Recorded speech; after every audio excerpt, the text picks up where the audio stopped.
Jesus Christ's tomb opened for first time in 500 years to reveal miraculous discovery inside. For decades debate has raged over whether the Church of the Holy Sepulchre in Jerusalem really is the site of the most famous miracle of all.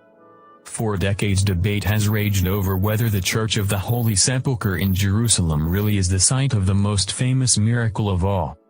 The shrine is supposed to contain the tomb where Jesus Christ's body lay for 3 days after his crucifixion. The tomb has been sealed in marble since at least 1555, and possibly centuries longer, to protect it from pilgrims who kept stealing pieces as holy relics. But over the preceding centuries the church had been destroyed and rebuilt so many times there were doubts about what it contained. Now the tomb's marble lid has been removed for the first time in 5 centuries, revealing a miraculous discovery. There, unseen for half a millennium, was the limestone shelf where Christ's body is thought to have been placed. The researchers also discovered a second gray marble slab no one knew existed, engraved with a cross they believe was carved in the 12th century by the Crusaders. Archaeologist Frederick Ebert of National Geographic, which was a partner in the project, says, "The most amazing thing for me was when we removed the first layer of dust and found a second piece of marble. This one was gray, not creamy white like the exterior, and right in the middle of it was a beautifully inscribed cross. We had no idea that it was there." The shrine has been destroyed many times by fire, earthquakes, and invasions over the centuries.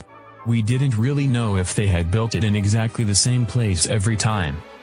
But this seems to be visible proof that the spot the pilgrims worship today really is the same tomb the Roman Emperor Constantine found in the 4th century and the Crusaders revered. It's amazing. When we realized what we had found, my knees were shaking a little bit. It was opened in the presence of leaders from the Greek and Armenian Orthodox churches and the Franciscan monks, who share responsibility for the church. Frederick adds, "They let the patriarchs of the 3 churches go in first. They came out with big smiles on their face. Then the monks went in and they were all smiling. We were all getting really curious. Then we went in, looked into the tomb, and saw a lot of rubble. So it wasn't empty, even though there were no artifacts or bones." Negotiations to open the tomb for vital repairs began in 1959, but all decisions must be agreed by a status quo committee of the 3 religious leaders. The committee often struggles to agree, making any changes or repairs notoriously slow and difficult. The key to the Church of the Holy Sepulchre is kept by a Muslim family who have unlocked the building every morning for the last 500 years. Frederick says, "Everything has to be approved by the committee, so even changing a candle takes a long time. There is a ladder by the main entrance to the church that hasn't moved in 240 years and they still haven't reached a decision. It's called the immovable ladder. So the fact we were finally allowed to carry out this work is a triumph of negotiation." The tomb attracts thousands of pilgrims every day, so the team got less than 3 days to clean and explore it. They used ground-penetrating radar and thermographic scanners to record as much information as possible beforehand.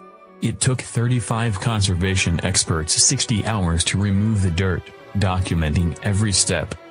They eventually found the limestone burial bed just hours before they had to reseal the tomb. The team gathered so much data it will take months to analyze, after which they will have enough information to create a virtual reconstruction of the tomb that anyone can view. Frederick says, "Often in archaeology the eureka moment doesn't happen in the field. It comes when you get home and examine all the data you've collected. Who knows what that will tell us? Without bones or artifacts we'll never be able to say for sure this was the tomb of Christ. That is a matter of faith. It always has been and it probably always will be."